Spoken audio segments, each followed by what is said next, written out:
Ng bala ng baril, pero siyang papuputukin natin. Ayan.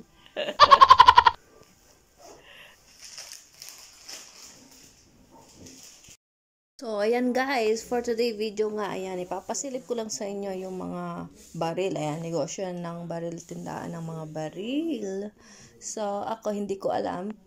Alam ko meron lang real dyan at yung ginagamit nila sa gaming. Dahil niyaya ko si Gringo magkape dahil nga sumaw tayo sa YT.